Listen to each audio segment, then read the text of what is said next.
And so with that, I am thrilled to be in community this evening with 4 leaders who have mastered the art of never giving up despite serious challenges along the way.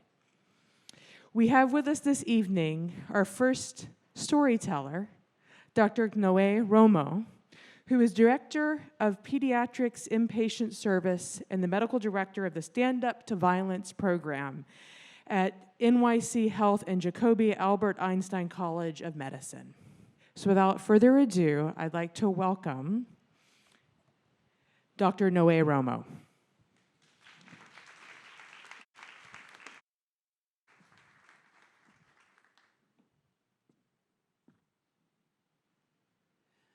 I come as one, but stand here as thousands, carrying untold stories from a world where tears go unseen and voices go unheard. It's easy to ignore that which is not our own lived experience. But for those of us who have seen and continue to see, certain realities are inescapable.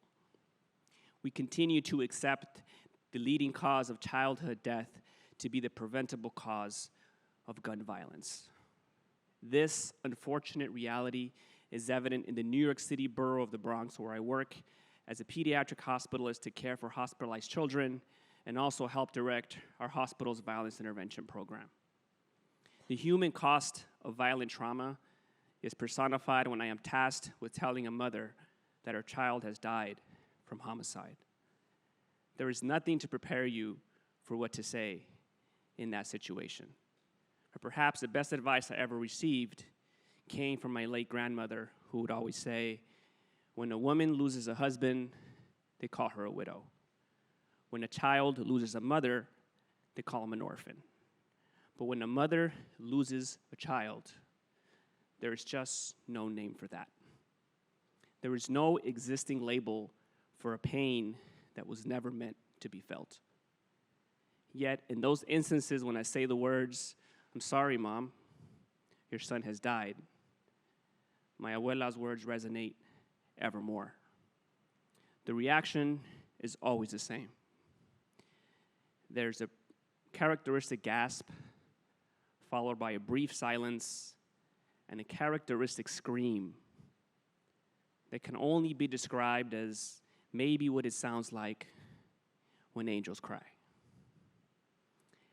I then take the mother's hands and I look her straight in the eyes, and I'm immediately taken back to being that 10-year-old little boy in East LA, sitting at his aunt's feet while she caressed my hair, rocking back and forth in her chair. I can still feel her dark black dress brush up against my arm and can see her glaring out that window with that same characteristic look in her eyes. After my 18-year-old cousin's life was taken away by a gunshot wound to the head. Her characteristic cry every time she was approached by a family member's embrace still resonates in my ear to this day. Every mother suffering from loss finds her own way to heal. That maternal journey to acceptance begins with the traditional walk to the bedside for a mother to prove to herself the weight I just bestowed on her. My words are not enough. A mother must hold her lifeless child's hands in between her own. As cruel as this may seem, it is a reality that must be lived. Life begins the newborn infant clutching his or her newborn hands onto a mother's finger as a symbol of life and permanent connection, only to have that same child's hand no longer react to a mother's touch, despite her most desperate pleas to do so, when that permanent connection has been tragically severed. They took away my baby, they often say, because no matter how old we get, we always remain a mother's baby. To a mourning mother, the best response I can come up with is, "I'm sorry for your loss. We did everything we could to save your son." And I walk away from the scene of the unimaginable painted on the canvas of inequality. But there is always more that we can do. Every single time a child dies from the preventable cause of gun violence, we collectively as a society have failed that child and have failed that mother by deliberately choosing to not put systems in place to have prevented it. There is always more that we can do. If we cannot change the canvas on which the scene of the unimaginable is painted on, then maybe we can use different brushes, different strokes, or different color paint altogether. Or perhaps we can utilize previous inspiration or lessons learned to paint a different scene on the black and brown canvas before us that we won't feel so compelled to turn away from. The most applicable lessons that I have learned came from my childhood summer spent in a small, rural Mexican village.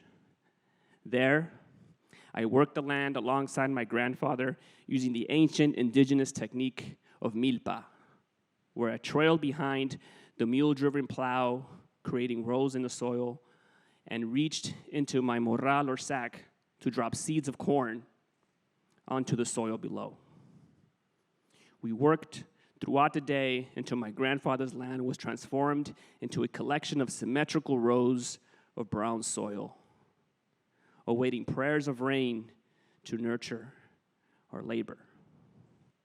If there's one phrase that captures the essence of what I learned in that small village, anecdotally referred to as La Villita, it is the following.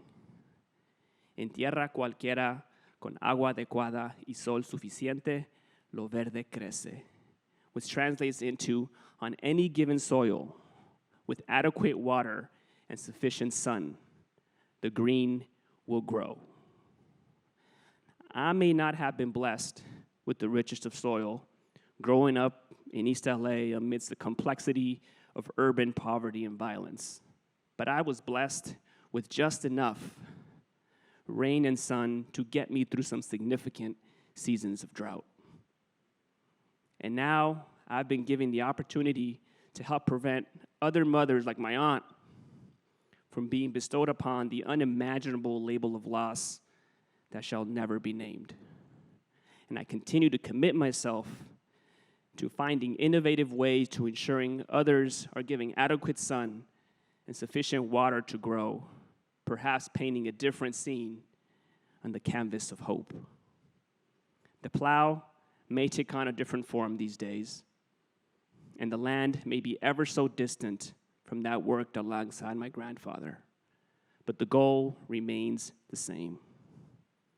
Diligently work the soil day after day, hoping the soul of the world will bless us with enough sun and rain for a fruitful harvest this season. And we carry on with the hope that those corn husks that don't make it to harvest will fall gracefully onto the soil below to nurture next year's crops and ensure that fields of corn continue to grow. Thank you.